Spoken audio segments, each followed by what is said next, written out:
This is Amber McClendon, and we're in Houston on September the 12th, 1998, at the 12th Armored Division 52nd Reunion. I'm with Hewitt Cox, and he was in the 17th A Company. And I guess we'll just start with where you were born and your childhood. Well, I was born in Tulsa, Oklahoma, and my father worked for an oil company, and so we, in the land department, which meant we moved all over this part of the country. And I don't have too much recollection of my school days because I never stayed in one school much more than a year or so, which doesn't lead to much continuity, of course. But anyway, they finally located my father in Bartlesville, Oklahoma, and I got to go to high school there. And from there, I went my freshman year at Texas A&M. And they told me there that the degree I was pursuing, they did not have really graduate courses in it, which was biochemistry. So next year I went to Oklahoma A&M, and during that time, of course, I played a little basketball for both schools, but the Pearl Harbor happened. So after that, I finished that school year, and then I enlisted in the Air Corps. And very strange that I ended up in the infantry. But I did through a sort of a roundabout sort of a way, which involved a Army Specialized Training Program.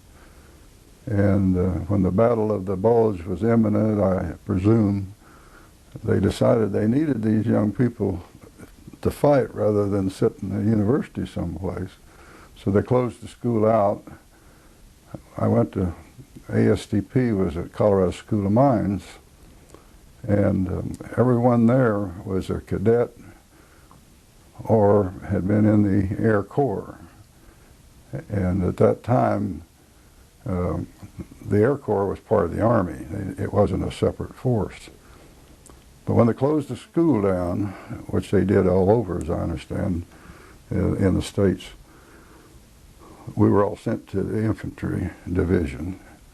It was the 66th Division, which was a very horrible division, unfortunately, because they had flunked all their tests, and they were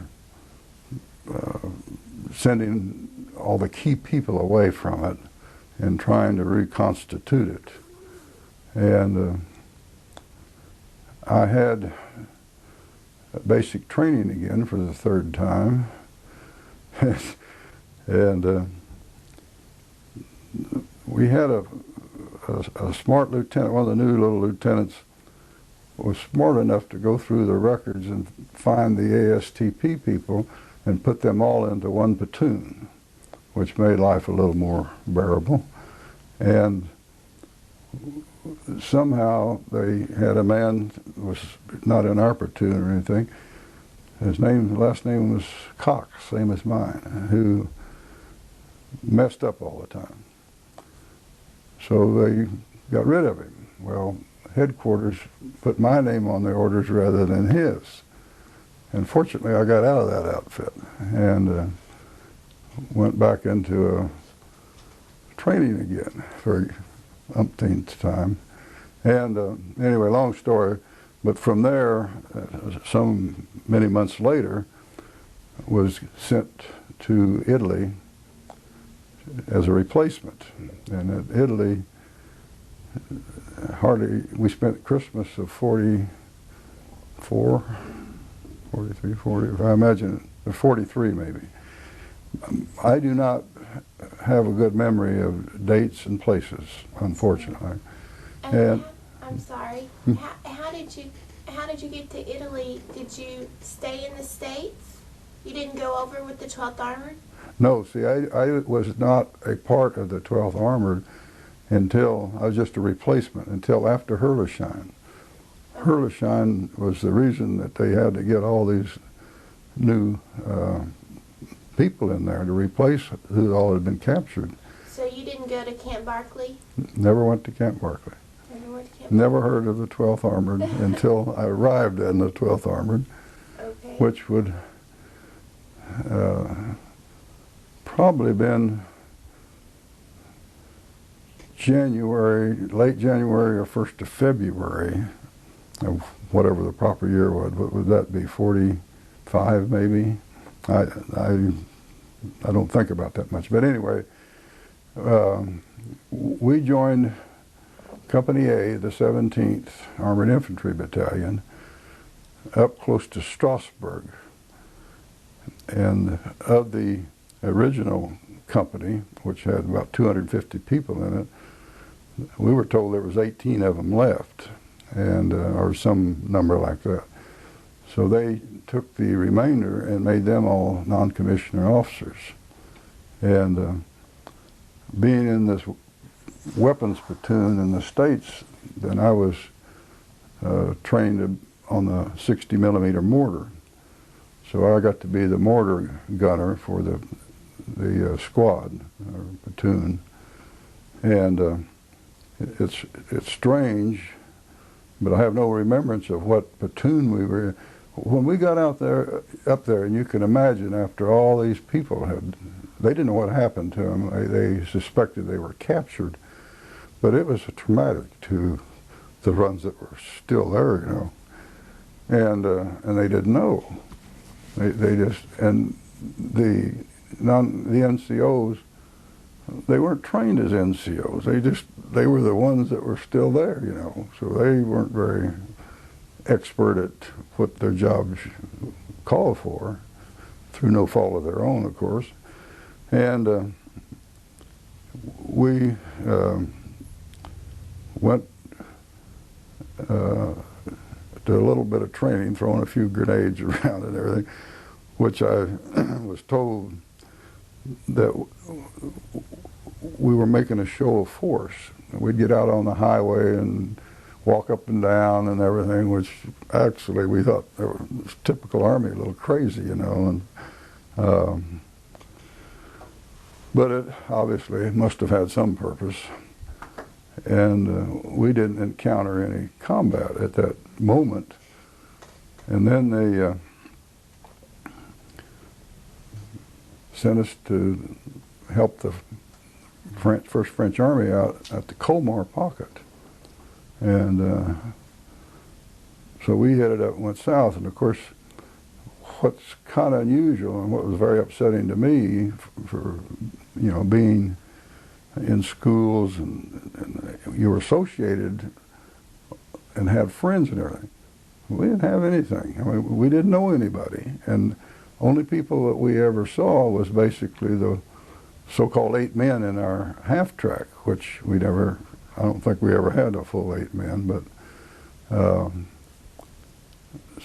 so I'm a poor source of information on a wide basis, because we just didn't have any knowledge of other platoons and other companies and all this sort of thing.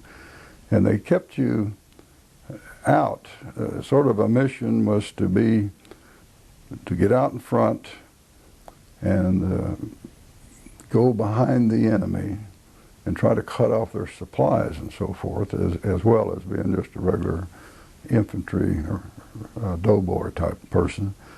And so our contact was limited, and of course, not being a NCO or something, I never had any information of what the orders were to come down and everything. So I don't know what went on.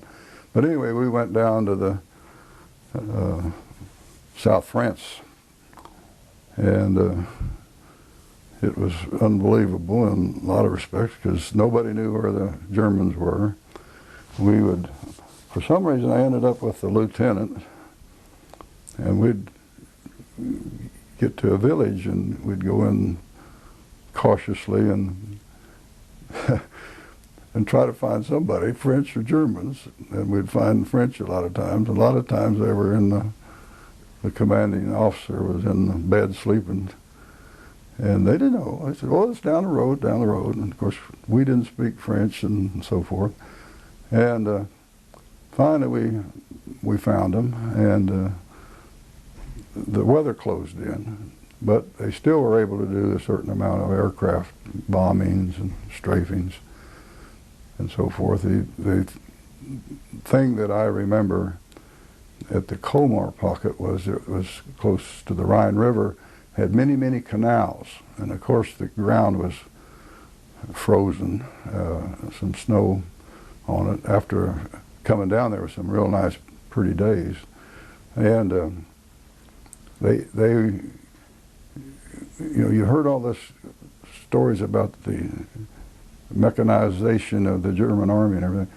Here we found all these dead horses, which they were pulling their wagons and guns and this type of thing. And of course the strafing runs had killed them.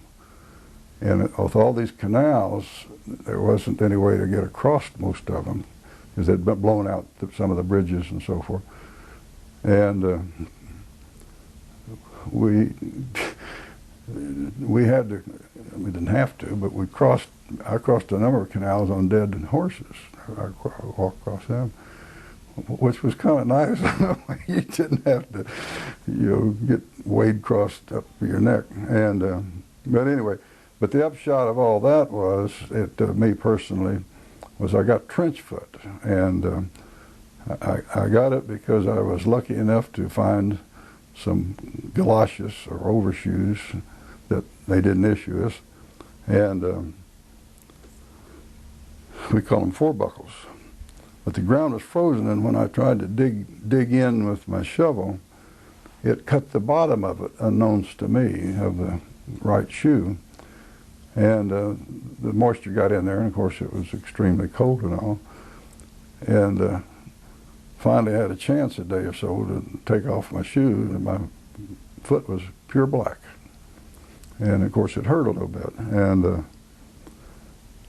they had told us that, and I presume because after the Normandy landing and everything, and the cold weather through the bulge, I guess the bulge had started. Anyway, that if you got trench foot, it was a court-martial offense, which later on turned out to be false. But because of that, I never sought medical help or anything, treatment. But finally, I think our medic rode with us in the half-track quite a bit. You just have to put dry socks on, keep your feet dry, which wasn't easy, but we finally, somebody gave me an extra pair of socks so I could have a dry pair or something. But anyway, from there, we were sent back up north in the Alsace-Lorraine district. And we were bivouacked in a bombed-out Luftwaffe base and got to stay there for a number of days. And we got our first bath there, which I remember well. And then from there, they woke us up at, very early in the morning. We went out and removed or covered over all the markings on all our vehicles, and got in a column and took off. And we found out subsequently to that we were attached to the Third Army, and we were driving to the, to the Rhine River, and that was quite a sight. As far as you could see, front, back, and in the intersection roads was columns of Army material, tanks or trucks or whatever. And I thought to myself at that time, if I was a German, I'd turn tail and run. It was awesome. But we were on our half-track for 4 days. We never stopped, period. And we finally arrived at Worms, right outside of Worms. And it was night. And the retreating Germans were blowing up their ammunition dumps. and the sky, it became kind of like a fireworks display in a way, but the huge explosions of this ammo, the ground shook like earthquakes, you know. It was really amazing.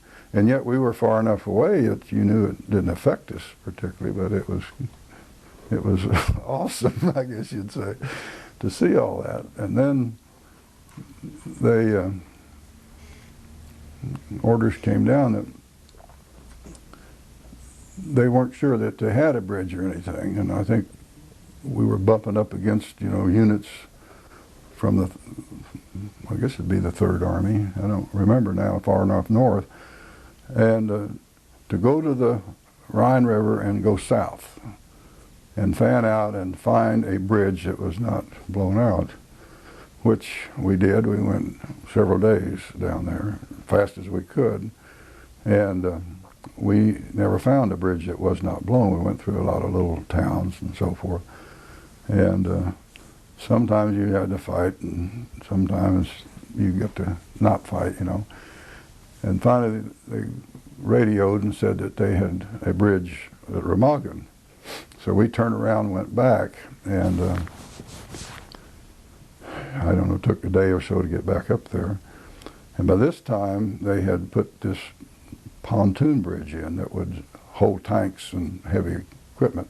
The Remagen Bridge wouldn't support anything but foot traffic because it was partially damaged.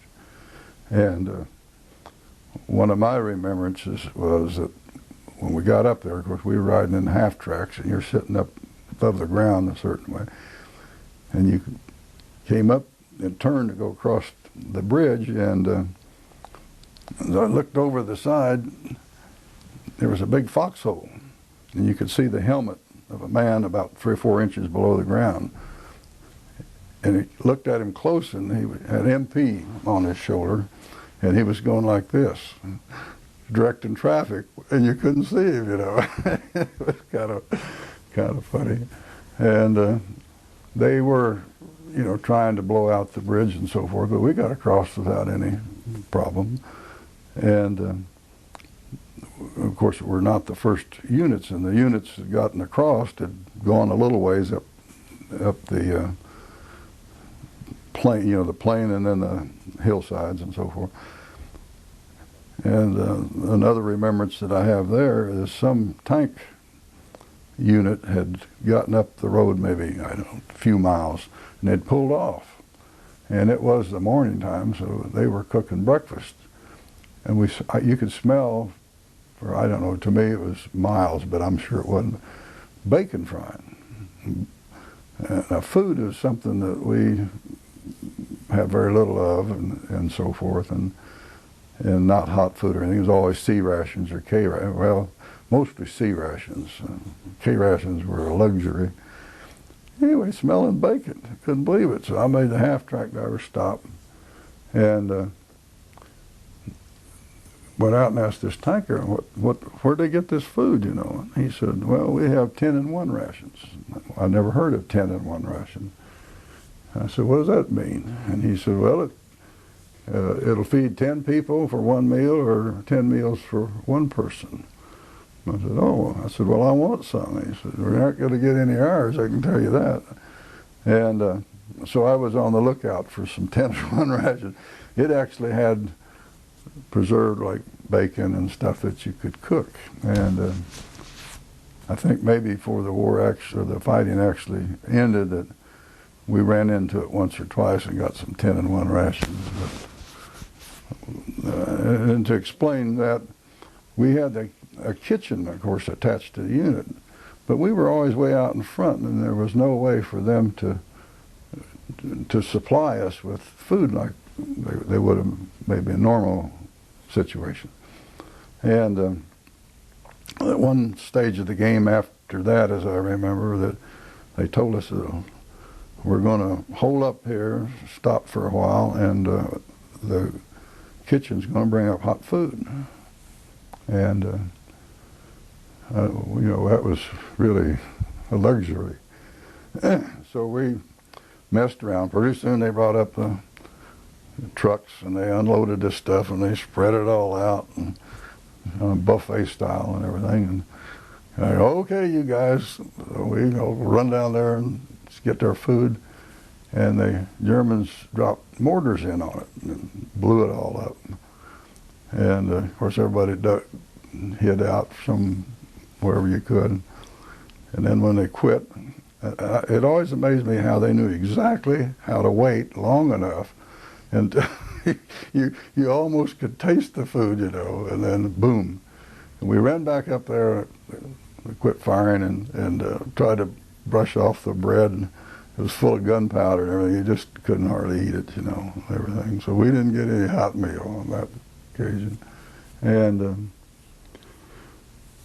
we never got equipment for some reason. Of course, I know the reason. At any time they got a load of equipment that come through the sources, all the people in the back got them first before the frontline troops got them.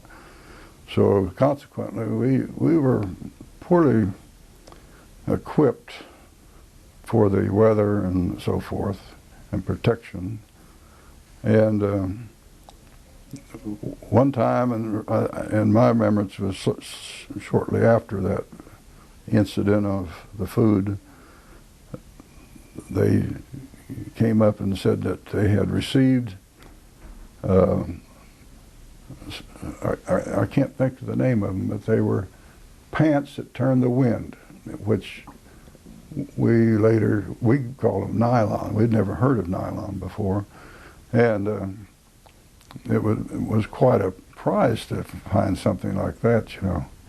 And also a little better grade of boots that were more waterproof. But they didn't have enough for everybody, so they had a raffle.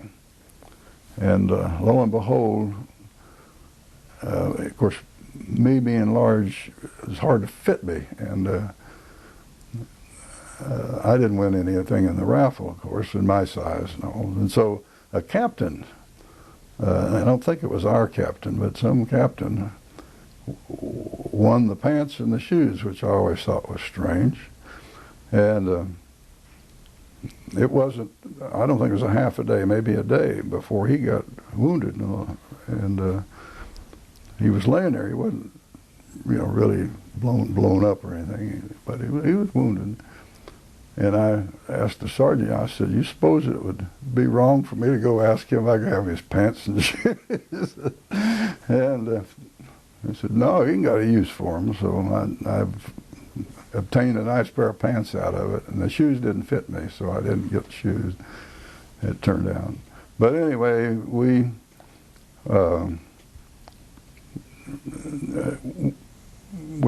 fought as infantry, although we were armored, and I always had the connotation in my mind that you would stay in your vehicle, half-track, and you'd go blazing like they do in the movies, you know, down through the resistance and all that, but that isn't the way it worked. The Army valued those half-tracks and things better than they did the men. So we always dismounted and got out. And I might add, when we joined the unit, like I say, they were all wiped out. They didn't have any equipment, and I was a 60 millimeter mortar gunner, and there wasn't any mortar. They had lost it. They'd lost. Don't remember, but I'm not even sure I know when I got a rifle, for instance. It was that bad, and slowly they got equipment sent to us. And we finally got a bazooka. I think I carried a bazooka for a while. And we finally got this mortar. Well, that wasn't as great a deal as I thought. I had to carry it all the time. I weighed 42 pounds, and I carried across Germany. And the inexperience of our non-coms, and maybe the officers, and I'm sure the officers could, I don't know the names of the officers. They didn't last long enough to even get acquainted with them, unfortunately. And they wouldn't use the mortar. I don't know, they didn't think about it, or mostly I think they were afraid to use it because we'd fire on our own men. So we toted it forever and kind of useless in my book.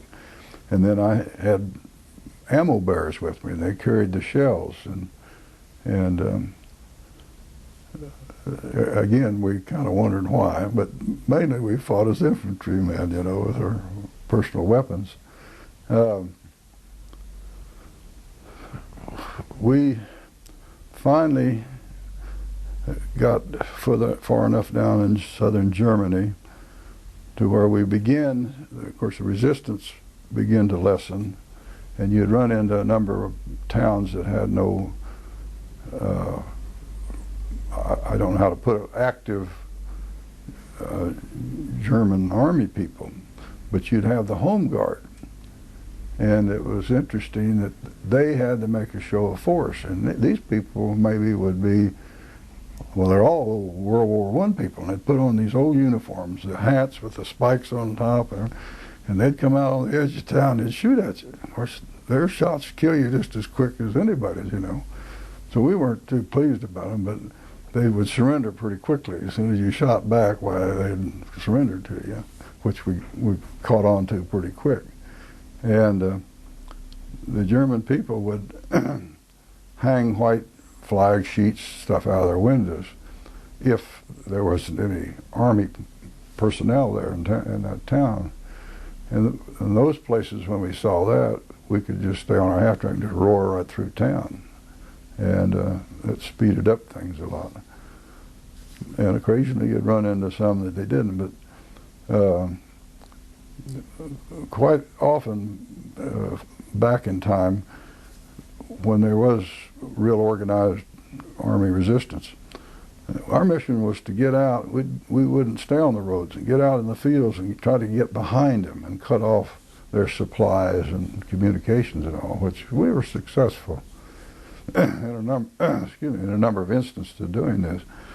And if we got in a bad firefight and got held up for any period of time, they would generally send up the regular infantry people and relieve us, and then we'd pull back and then go back around and try to get behind them again and so forth.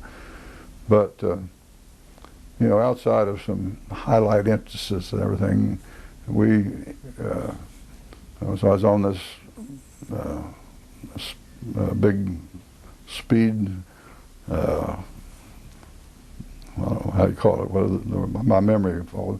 But anyway, we went down that Autobahn, you know, fast as we could go, and got cut off. They blew the bridge out behind us, everything. And we got down the Alps, and of course, by this time, it was warming up in springtime, and of course the Alps is kind of pretty. And the Germans began to come in and surrender, saying the war was over. Well, you didn't give you real mixed feelings, you know. And where we were along a river, and I don't know what river it was, the mountains just went up. And the Germans had taken and allowed us to get right up to this point and planted some bombs or something, and they dynamited the road or blew out the road, and it just slid down into the river. And they brought up the engineers, and they would bulldoze dirt in it, and it just run on down to the river. You know, they couldn't fix the road very well. Well, of course, by this time in the war, things was getting a little looser and so forth, and you had less fear of being shot every 5 seconds. And somewhere along the line in some town, I'd liberated me an automobile.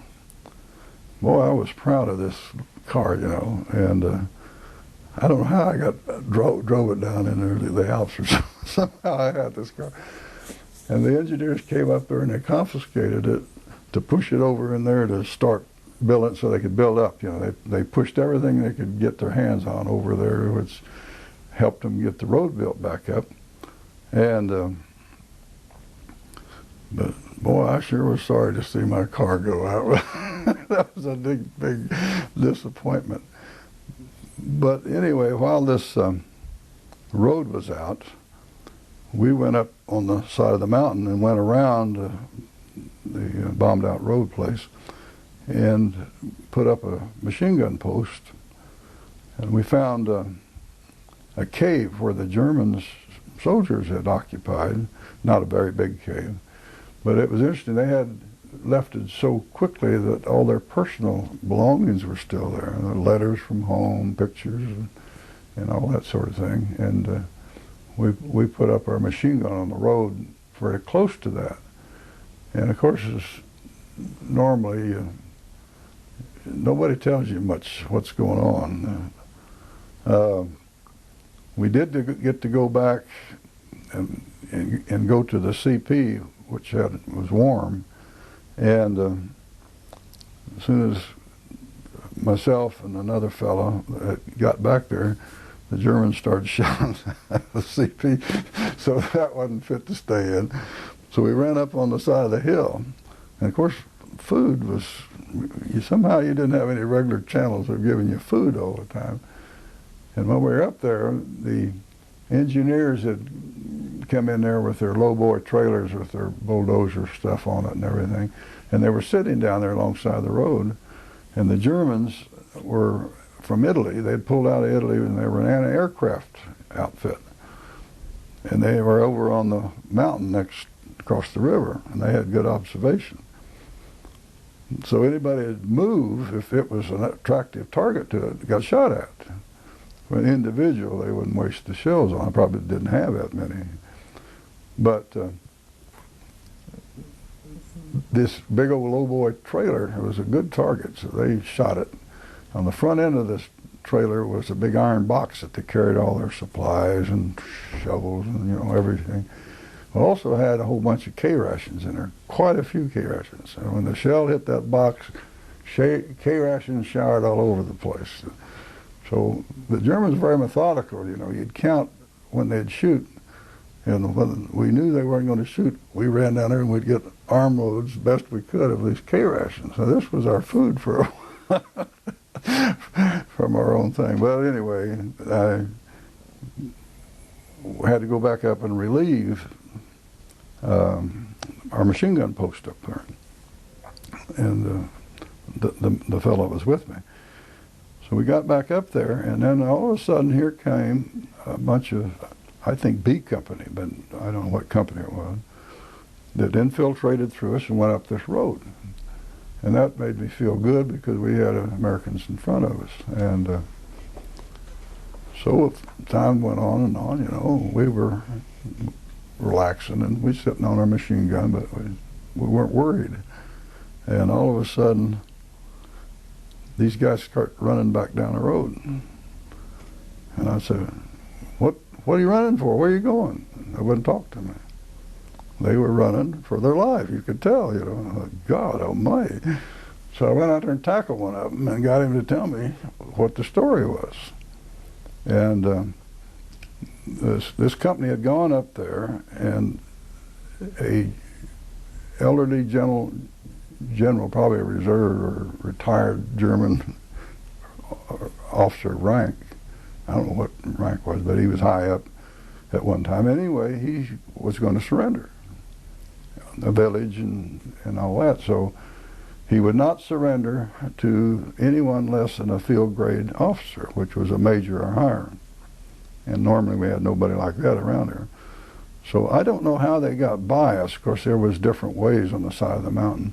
But they had gone back and got an officer, a field grade officer, I think it was a major, to come up and accept the surrender, and which took a little time. And I wasn't aware of this. I never saw the officer go up or anything. And yet we stood on the road the whole time. It was strange to me. But anyway, they got up there, and by that time, which, maybe an hour passed or some period of time, an SS officer showed up.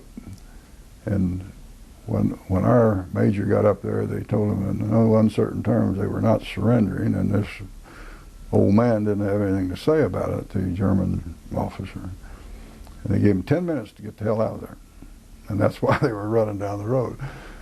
Of course, I sat there in that machine gun expecting the whole German army to come down the road at any minute. But I guess the minute they got back, they called up for the P-47s, and they came down there and strafed and bombed. And that in essence, was the end of the war for us, because we drove on down 2 or 3 cities, but there was no resistance. But in the period of time, the Germans all started surrendering, and they came in by the hundreds. And we got rather uneasy because we had 3 tanks, and we put them like a triangle and put all these prisoners down there to guard them. Meantime, this was probably before this last incident I said, and we didn't know that maybe they would eventually realize that we were so outnumbered that they would begin to fight again or something, you know. But fortunately for them, they were through. They had all they wanted, and so we were looking over a bridge or a railroad embankment into Austria when they come and told us that the war is over. And then they had points, and I didn't get to come home right away. But I enjoyed myself in a way. We got I got taken out of the 12th and put in a separate unit, which was, you know, immaterial. It was just a way of Army housing you and so forth. And I was an athletic director, so I got to run a gymnasium, and we lived in an apartment, and it was all right, you know, until you could come. Of course, you wanted to come home all the time. But the Bavaria is a beautiful place. They had a listed men's club that was on a big spa in the middle of the river on an island. Fancy.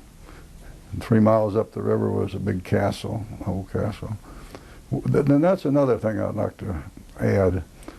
The castle was full of DPs, we call them, which were displaced people, displaced persons. These were mostly Polish people, which the Germans had captured, and they made slave laborers out of them.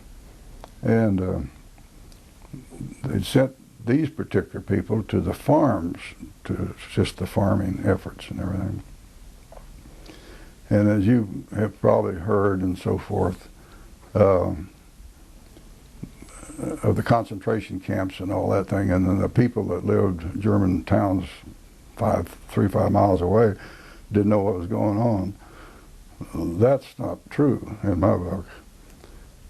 These DPs were treated like pure slaves, like the blacks. I think worse than the blacks by far. And they worked out with the people. They lived in the barns of these farmers and all that. And I don't say they were beaten or anything, but they were made to work very hard for very little food. The women were treated atrociously. They worked all day, and they stayed in bed with the men all night, you know. It was awful. I really felt sorry for these people. And to do to this day, I guess. But anyway, there was, you know, other incidents happened along the way that pop into my mind from time to time, but they, oh, I'm okay now. It just kind of comes back on me. And,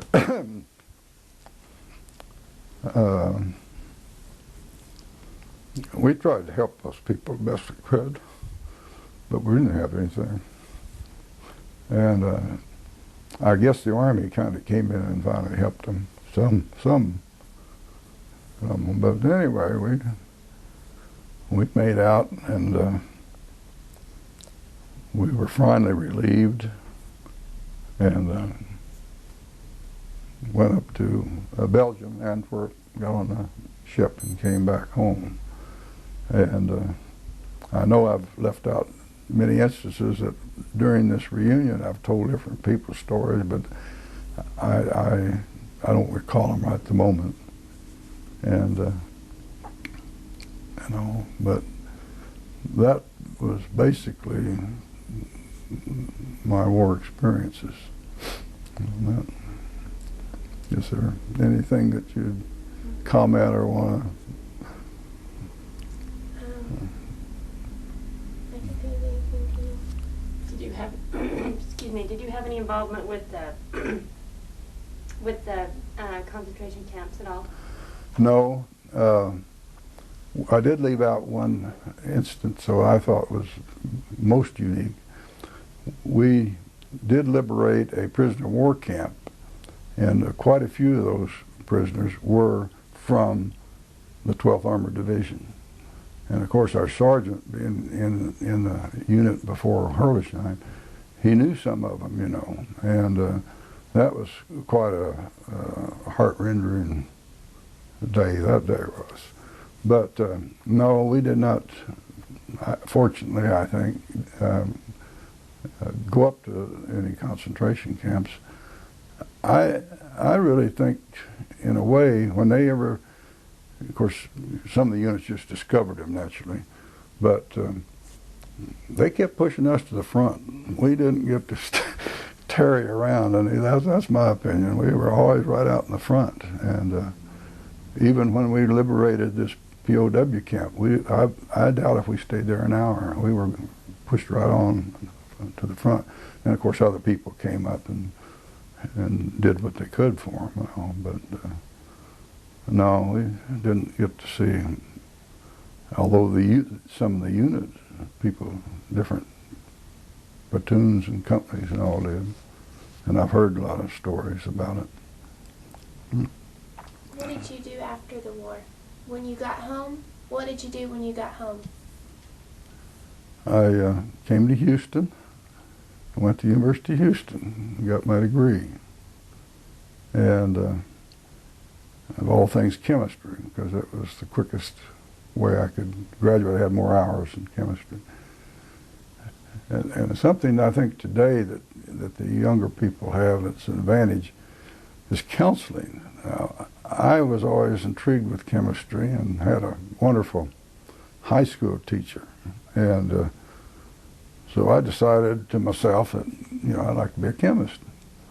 And nobody told me you couldn't make a living at it, and the practical side of it. And I don't mean that you really can, but I mean it's not the profession that would really make you, you know, a betterment to you particularly. And so when I got out of school in 1948 and graduated, I couldn't find any work. And of course times were a little tough in 48.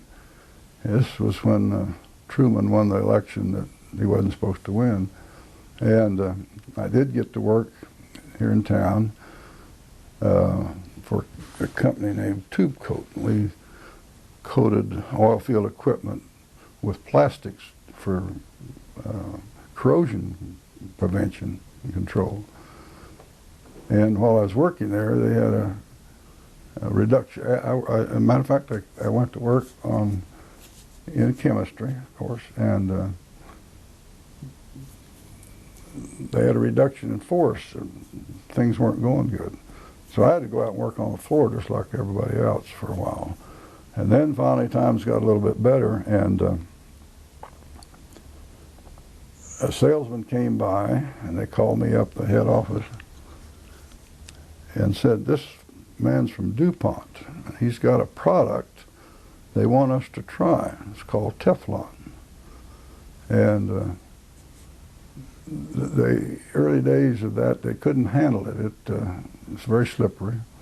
And of course, we were interested in applying it to steel.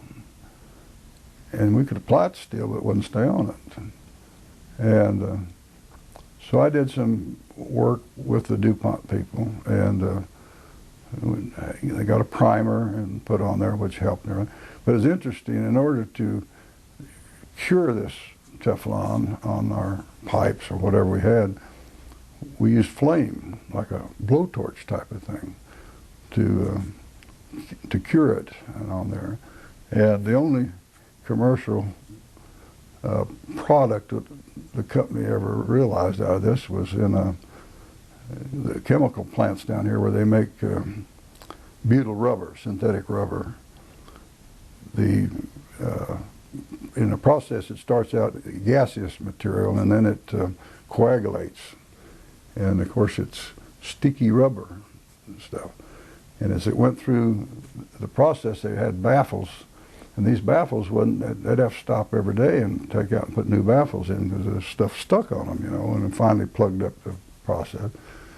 And so they tried this Teflon. Well, it worked. They didn't have to change them for 2 or 3 days, and that was a tremendous improvement. So the company got some business on that. And then fortunately I got a job as a corrosion engineer with City Service Oil Company. And so I left, went to Kansas. They had tremendous corrosion problems on their oil wells. And did that a couple of years, and then of course I was always looking to better yourself. And I got to go back to the headquarters, main office, and a vocation that I never heard of or never dreamed of. And it was called ad valorem taxation. Up to that date, I'd never paid a tax, ad valorem tax in my life, and didn't know what it was. And this is what this little tiny department did, is take care of the company's property tax problems. And a more modern term is property, but ad valorem is what the Latin term was applied to this. It means according to value, and that's how you valued property for taxation. And it's very fascinating work, and you had to learn to value property. What's it worth? And when you got a oil well sitting out here, and you got to put a value on that, or gas well, or whatever, a refinery, or a compressor station, all that. And it was really, really something. And I worked primarily in Texas, and although the company had property everywhere, but I worked the oil fields mainly was my expertise, and was lucky to eventually get to be head of the department. And I had property all over the place in 40 states, I think, and outlying offices and people. And of course, you get to that stage, you don't do property tax, you worry about personnel.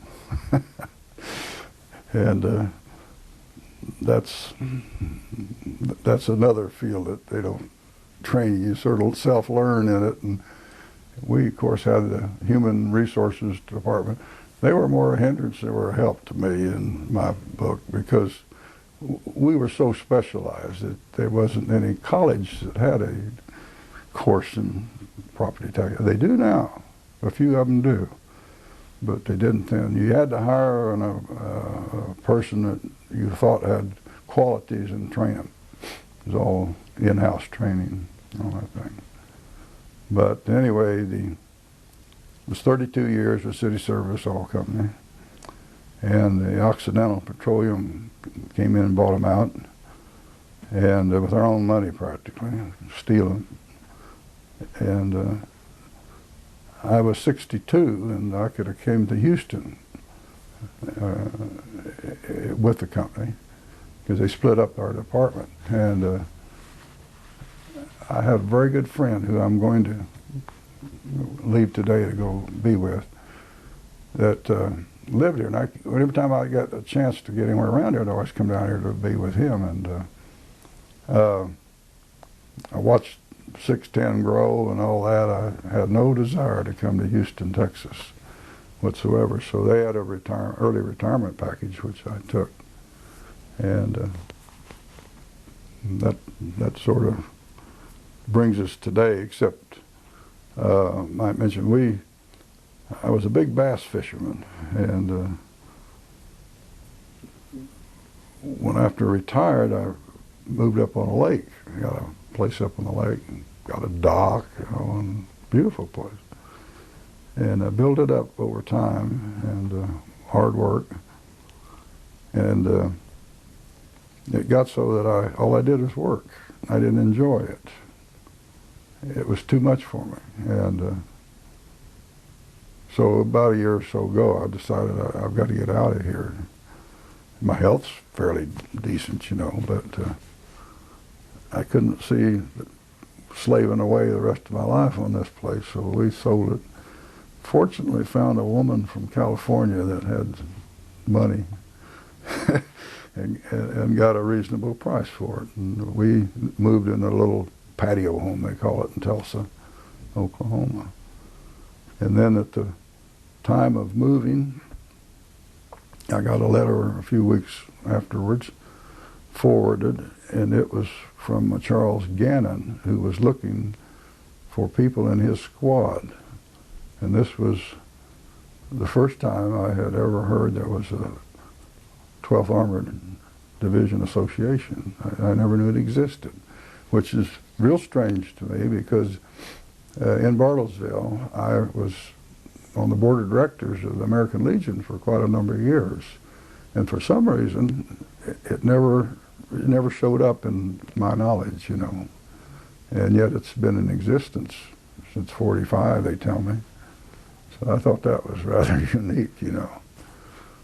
So Charles said that they were having this reunion down here, so that, and of course I joined it after I knew about it, and here we are, so to speak. So that's most of the life story, I guess you'd say. But of course, I do have not a warm spot for the Army or government in some respects, because they treatment, everything that they did to me was to me a lie, and I really shouldn't maybe go into this, but it was interesting. I enlisted because I was going to get drafted, obviously, and this way I got to choose my branch of service and try to find a vocation for the rest of my life. So I joined the Air Corps. I kind of wanted to be a mechanic or something. I've always been mechanically minded. And I ended up in San Antonio, and I played basketball, and I ran the officer swimming pool as a private. was quite a thing, and I was very satisfied to spend the rest of the war just doing that. But we had a captain came in there, he's itinerant, and he came up one day and he said, "Hey," he said, "you got any extra bathing suits?" And I always had people leave them there, you know, and I said, "Sure." So he didn't have any assignment. He was waiting for orders or something, and he'd come over and visit, you know, for hours every day. And we got very friendly. And so months went by. Of course, it's San Antonio, your swimming pool open a good part of the year, of course. And it was in about this time of year, I guess. And he came over and said, "Boy, have I got a deal for you." I said, "What do you mean?"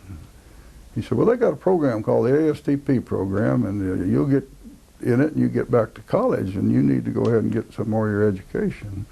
I'd had 2 years by that time, and I thought about that, and I said, "You know, I'm perfectly perfectly satisfied right here, and I'll go back to the school when the war's over with." You know, "Nope," he said, "it's an opportunity, and it won't cost you anything." And he said,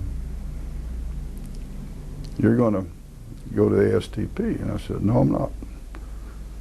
And he said, "Oh, yes, you are." And I said, "Well, what makes you think so?" And he said, "Because I'm head of the board." And I said, "Well, I'll flunk the board." He said, "You can't flunk it." And so I appeared before the board. I answered every question wrong on purpose, and he finally called a halt to the proceedings and told the lieutenants on there, he says, "This man's passed the board, and we're just going through the motions," stamped his papers and sent him on. See? And I found out yesterday, I went to a unit that I couldn't recollect what the name of it was, called a STAR unit. I still can't recall what STAR meant, but it was a placement. It was something where they tested you with, you know, various intelligent tests and everything. It was at Texas A&M. So I went back to Texas A&M, And he was there a couple of weeks, and they did all these tests and everything. And then from there, they placed you out into the various colleges and universities and so forth. And that's where how I got to Colorado School of Mines, which was full of nothing but Air Corps people. And predominance, I can't say the word, of them were cadets that had been enlisted and were going to take flight training, you know. But they came in so fast they didn't have enough room for them. And so they sent them off to the ASTP program. Well, shortly before they ceased that program, the following February, I guess it was, we went up there in September, the word got out that we were all going to get shanghaied into the infantry, which turned out, unfortunately, to be true. And these people, I don't know, I'd been around long enough and taken enough basic training to know there was not a damn thing you do. They called their congressmen, their senators, and they had their folks do it. They did everything in the world. And we all ended up in the same unit. And it was a very, very poor unit. I mean, not financially, but I mean, it had the dregs of humanity in it. It was unbelievable. And I could talk hours about that outfit. And they were so bad they wouldn't let them fight in the real war, what I call the real war. But I think started out saying, I got mistook for some other Cox, and I got out. That's how I got out of that outfit. And I'm not so sure that wouldn't have been a good outfit to stay in. They saw very, very, very limited combat duty, practically none. And I will say this, they were sent to France eventually, and the Germans had these submarine pins over on the peninsula on the northwest of France, and they bombed and bombed and bombed them, and they couldn't destroy them. They were so well fortified with concrete and all, they couldn't knock them out. So they just took this division and surrounded them and held the people there until the war ended, the Germans. And they were supplied by air. And the reason they could keep going. But I had a few friends, left in it, and I corresponded with them, and they told me about it. It was kind of a joke in a way. And but of course, like so many of the ASTP got all put in this one platoon, and of course they were human beings and intelligent type people. They could read or write. I'm not kidding you. There was a lot of them that could not read or write in this unit. And of course they were formed later in the war, and they were really reaching the bottom of the barrel. I mean, I can see all that, but you wouldn't believe how some people can be like animals. It's just unreal. And but he would write and tell me about what they did, and so forth. They mostly looked at the Germans looked at them, That was it. But that's about long enough for reminiscing here. Well, thank you very much. I appreciate it. No, you bet.